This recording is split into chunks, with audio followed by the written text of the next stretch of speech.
সেদিন আনবইতে গিয়েছিলাম শুধুমাত্র একদিনের জন্য, তাই ভাবলাম একটু আম খেয়ে যাই। আমার কাজিনরা সবাই আম পাড়তেছিল আর আরেকজন এখানে লবণ মরিচ নিয়ে আসছে। আমরা ভাবছিলাম এভাবে আমগুলো কেটে লবণ মরিচ দিয়ে খাবো, তারপর ভাবলাম যে আমগুলো যেহেতু পেকে গেছে তাহলে আমরা একটু ভর্তা বানিয়ে খাই। তারপর আমি আমগুলো কুচি কুচি করে কাটি, তারপর আর ভালো লাগতেছিলাম দেখে আমার মাকে দেই। হ্যাঁ, প্রকৃতিটা কি সুন্দর তাই না? 1 সেকেন্ড, এটা কি? ও, প্রথমত থেকে বান্দর ভাবছিলাম, তো যাই হোক তারাও আম পাড়তেছিল আর এখানে আমরা আম বানানোর প্রস্তুতি শুরু করেছিলাম। এখানে ফার্স্টেই আমরা লবণ মরিচ দিয়ে দিলাম, কারণ এখানে আমরা চেয়েছিলাম শুকনো মরিচ দিতে, কিন্তু শুকনো মরিচ ছিল না। তারপর এগুলো দিয়ে আমরা এখানে কিছু চিনি দিয়ে আর আমগুলো দিয়ে দিলাম।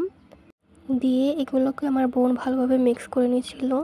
এতক্ষণ যাদেরকে পাচ্ছিলাম না কোথাও খুঁজে কাজের জন্য যে এগুলো কেটে দে বা এগুলো পেরে দে, তারা এখন কোত্থেকে যেন হাজির হয়ে গেল, হাজির হয়ে এখন গোগ্রাসে খেলতে থাকলো আমাদের সাথে। তো যাই হোক সবাই মিলে আমরা এটা মজা করেই খাই। তখন আমার নানু আমাকে ডাক দেয়, আমি নানুর কথা শুনে আসি যে নানু আমাকে কী বলতেছে। আমি যখন আসি আবার তখন এসে দেখি মানে খাবার সব শেষ, আমার জন্য আর একটা ফোঁটাও বাকি নেই।